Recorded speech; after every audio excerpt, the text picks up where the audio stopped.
Pada video ini, saya ingin mengajak kita semua untuk memahami mengapa komunikasi itu sangat penting dalam menjaga keharmonisan keluarga. Nah, seringkali nih kita mendengar bahwa sebuah hubungan itu berakhir biasanya karena masalah ekonomi, lalu karena urusan yang dicampuri oleh orang tua atau mertua gitu dalam hubungan kita, atau karena kesibukan masing-masing.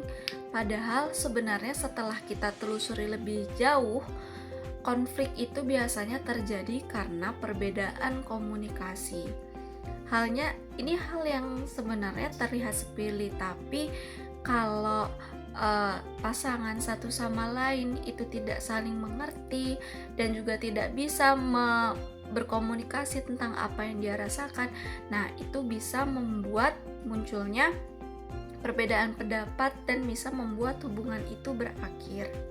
Oleh karena itu, di sini saya akan membahas bagaimana sih strategi komunikasi yang efektif untuk rumah tangga.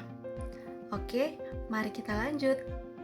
Mengapa komunikasi sangat penting dalam pernikahan? Pernikahan mempertemukan dua individu dengan latar belakang keluarga, nilai, kebiasaan, dan cara berpikir yang berbeda. Perbedaan tersebut merupakan hal yang wajar dan tidak dapat dihindari. Karena adanya perbedaan, konflik juga merupakan bagian yang normal dalam kehidupan pernikahan.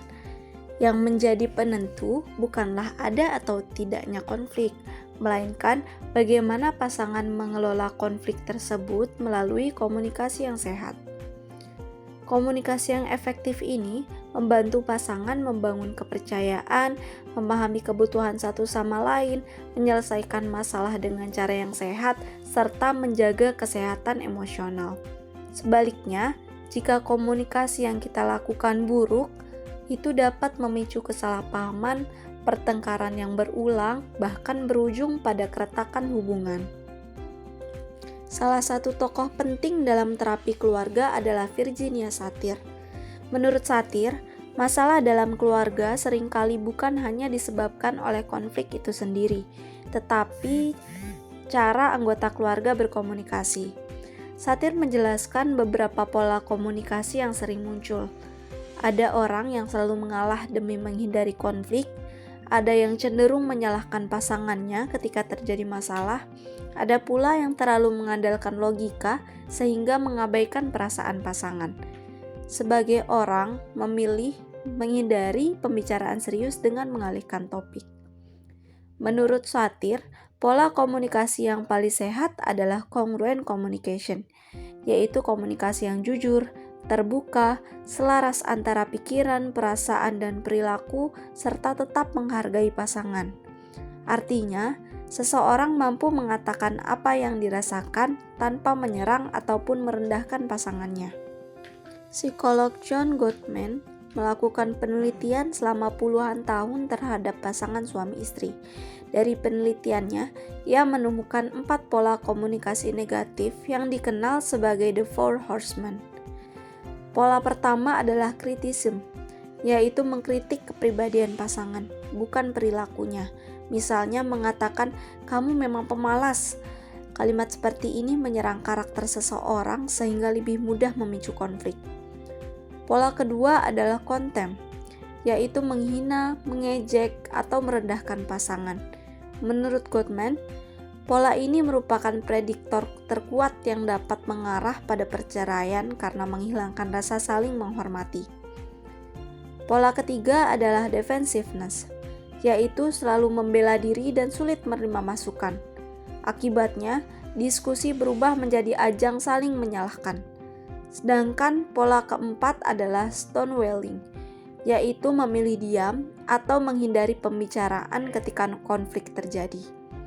Meskipun terlihat seperti menghindari pertengkaran, sebenarnya masalah hanya ditunda dan tidak pernah benar-benar diselesaikan. Keempat pola ini perlu dihindari agar komunikasi dalam pernikahan tetap sehat. Selain itu, David Olson melalui Circumflex Model menjelaskan bahwa keluarga yang sehat memiliki kedekatan emosional atau cohesion dan kemampuan beradaptasi terhadap perubahan atau flexibility. Namun, kedua hal tersebut hanya dapat berkembang apabila pasangan memiliki komunikasi yang baik. Ketika pasangan mampu berbicara secara terbuka, mendengarkan satu sama lain, dan mencari solusi bersama, mereka akan lebih mudah menghadapi berbagai tantangan kehidupan, seperti masalah ekonomi, pengasuhan anak, maupun tekanan pekerjaan. Lalu, bagaimana cara kita agar bisa membangun komunikasi yang sehat dalam pernikahan? Yang pertama adalah kita harus bisa menjadi pendengar yang baik. Di sini, kita tidak hanya sekedar mendengar, tapi juga belajar untuk memahami bagaimana perasaan pasangan. Yang kedua adalah mengungkapkan perasaan tanpa menyalahkan. Daripada kita bilang, kamu gak peduli, lebih baik kita berucap atau mengungkapkan perasaan dengan berkata, aku sedih nih kamu gak ngabarin. Jadi pasangan kita bisa merasakan apa yang kita rasakan tanpa merasa diserang. Lalu yang ketiga adalah belajar untuk mengelola emosi ketika berkomunikasi.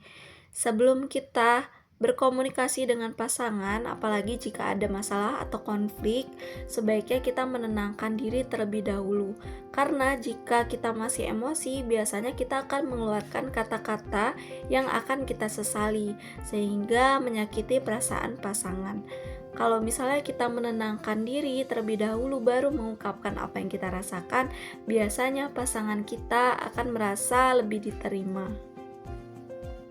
Dan komunikasi yang dijalankan juga bisa lebih rasional.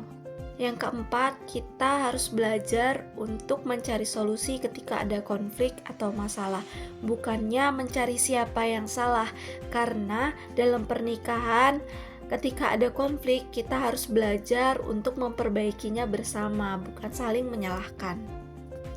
Lalu yang terakhir adalah apresiasi. Kalau misalnya ada suatu hal positif yang pasangan kita lakukan, biasakan untuk berucap, wah kamu hebat, atau dikasih pijet, atau mungkin kita ucap terima kasih ya karena kamu sudah bisa berproses jauh ini.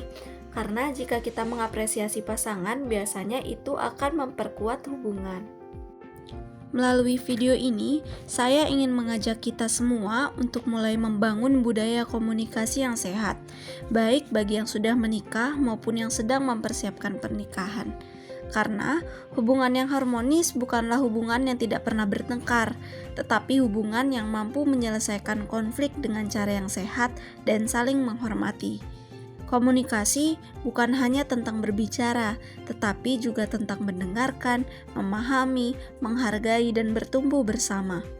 Perubahan besar dalam sebuah hubungan seringkali dimulai dari perubahan kecil dalam cara kita berkomunikasi. Semoga melalui video ini, kita semua dapat lebih menyadari bahwa komunikasi yang baik bukan hanya sebuah keterampilan, tetapi juga bentuk kasih sayang, rasa hormat, dan komitmen yang perlu dipelihara setiap hari.